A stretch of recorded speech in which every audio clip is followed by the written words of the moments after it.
Իրականում հետաքրքրությունը իրավունքի եւ արդարադատության նկատմամբ ձևավորվել է դեռևս վաղուց։ Արդեն 2022 թվականին Հայաստանի Հանրապետության քննչական կոմիտեում մասնագիտական փորձառություն անցնելու ընթացքում հասկացա, որ ինձ գրավում է ոչ միայն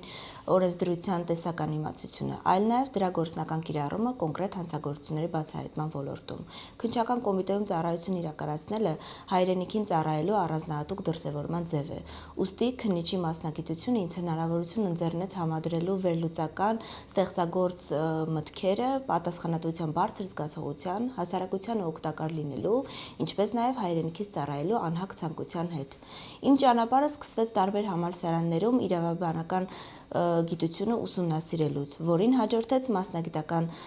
փորձի ձեռքբերումը եւ շարունակական մասնագիտական զարգացումը։ Ավագ քննիչի եւ առհասարակ քննիչի աշխատանքային օրը գեր ծանրաբեռնված է եւ լեցումն է նորանոր բացահայտումներով։ Ըստ էության այն ներառում է իր մեջ քրեական վարույթների ուսումնասիրություն, ապացույցների հավաքագրում, քննչական գործողությունների պլանավորում եւ դրանց իրականացում։ Ավագ քննիչի պատասխանատվությունը շատ մեծ է, հաշվի առնելով այն հանգամանքը, որ քրեական դատավարության օրենսգրքով քննիչին վերապահված է բավականին լայն լիազորություններ, որոնք թերևս վերաբերվում են անձանց իրավունքներին եւ ազատություններին։ Քննիչի աշխատանքում ամենաշատը ինձ գրավում է ճշմարտության բացահայտումը եւ արդարադատության իրականացմանը նպաստելը։ Քննիչը յուրաքանչյուր քրեական վարույթն իրականացնելիս պետք է առանձնահատուկ ուշադրություն դարձնի դրա մանրամասներին, առանձին դետալներին, հաշվի առնելով, որ նախաքննության իրականացումը իրենից ենթադրում է բարդ եւ մեծածավալ աշխատանք։ Լավ քննիչը պետք է լինի սկզբունքային, համառ, վերլուծական մտքերով հարուստ եւ արագ կողմնորոշվելու ունակություն պետք է ունենա, ինչպես նաեւ լավ քննիչը պետք է լինի բարեվարկ։ Բարեվարկ բառի լայն իմաստով։ Բարեվարկ քրեական վարույթով նախաքննությունն իրականացնելիս, անձնական հարաբերությունները կառուցելիս,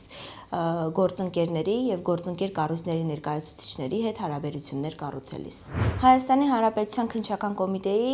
Երևան քաղաքի քննչական վարչության կենտրոն եւ Նոր Քմարաշվարչական շրջանների քննչական առաջի բաժնում քննվում են տարատեսակ հանցագործություններ, սակայն հաշվի առնելով տարածավարչական շրջանի առանձնահատկությունները առավել հանդիպում են սեփականության դեմ ուղղված եւ հասարակական կարգի դեմ ուղղված հանցագործություններ, ինչպիսիք են խուլիգանությունները եւ հափշտակության տեսակները։ Ըստ էության յուրաքանչյուր քրեական վարույթ առանձնահատուկ է եւ ունի իր բարդությունը։ Նախաքննության յուրաքանչյուր փուլ եւս իր հերթին ունի իր առանձնահատկությունները եւ տվյալ փուլին բնորոշ բարդությունները։ Սկսած առերևույթ հանցագործության մասին հաղորդումը ստանալուց հետո քրեական վարույթ նախաձեռնելու հարցի լուծման փուլից մինչեւ քրեական վարույթը մեղադրական եզրակացությամբ դատարան ուղարկելու կամ քրեական վարույթը կարճելու փուլը, հաշվի առնելով այն հանգամանքը, որ յուրաքանչյուր վարույթ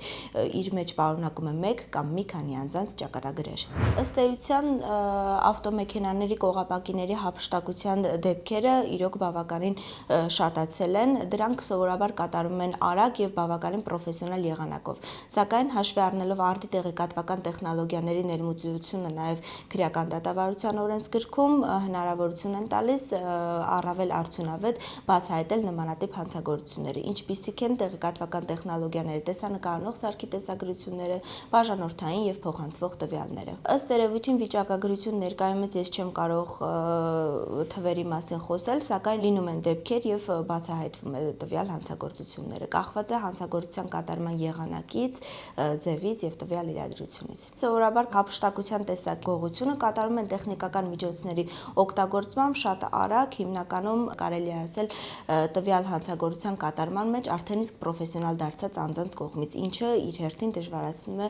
բացահայտումը, սակայն ինչպես արդեն նշեցի, տեղեկատվական տեխնոլոգիաների օգտագործմամբ հնարավորություն է ընձեռնվում բացահայտել եւ առավել արդյունավետ դարձնել նմանատիպ հանցագործությունների բացահայտումը։ Յուրաքանչյուր համակարգ ունի զարգացման կարիք։ Այսօր կարևոր է տեխնիկական հագեցվածությունը եւ կադրերի վերապատրաստումը։ Տեղեկատվական տեխնոլոգիաների զարգացման եւ հանցագործությունների թվի աճին զուգահեռ քննչական կոմիտեն շարունակաբար կատարում է բազմաթիվ բարեփոխումներ, որոնք միտված են քննչական գործունեության արդյունավետ իրականացմանը։ Ժամանակակից տեխնոլոգիաները ունեն մեծ նշանակություն քննիչի աշխատանքում։ Ներկայումս տվյալ տեխնոլոգիաների կիրառումը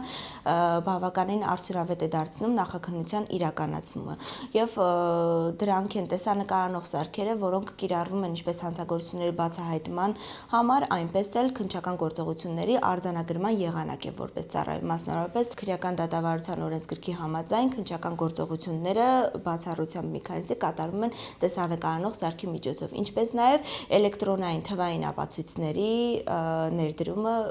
քրեական դատավարության օրենսգրքում եւ դրանց կիրառումը։ Քաղաքացու վստահությունը մեծ նշանակություն ունի վարույթն իրականացնող մարմնի համար, հաշվի առնելով այն հանգամանքը, որ քննիչն իր աշխատանքն իրականացնում են նպատակ ունենալով քաղաքացու իրավունքներն ու օրինական շահերը պաշտպանել հանցավոր ոտնձգությունից, ինչպես նաև նախաքննությունն իրականացնել արագ, օբյեկտիվ եւ բազմակողմանի։ Շատ հաճախ վարույթ նախաձեռնելուց հետո նախնական պատկերացումն ու ներքին համոզմունքը շեշտակիորեն փոփոխվում են նոր ապացույցների հավաքագրման ընթացքում։ Դա եւս մեկ անգամ ընդգծում է, թե որքան կարևոր է լինել ճկուն եւ առաջնորդվել նախաքննության ընթացքում պատշաճ դատավարական ընթացակարգով ձեռք բերված փաստական տվյալների եւ դրանց հիման վրա ձևավորված ներքին համոզմունքի հիման վրա։ Կարծում եմ քննիչի կողմից կայացված յուրաքանչյուր որոշում չափազանց բարդ է, հաշվի առնելով այն հանգամանքը, որ քննիչի կողմից կայացրած որոշումը ուղղակիորեն կարող է կանխորոշել անձի ճակատագիրը, ուստի ինքնին քննիչի կողմից որոշում կայացնելը բավականին բարդ գործընթաց է, այն տալիս է որակում անձի կողմից կատարված արարքի եւ դրա իրավական գնահատականի վերաբերյալ։ Որոշումներ կայացնելիս հիմնվում եմ նախաքննության ընթացքում իմ կողմից պատշաճ իրավական ընթացակարգով ձեռք բերված փաստական տվյալների, ապացույցների եւ դրանց հիման վրա ձևավորված իմ ներքին համոզմունքի հիման վրա։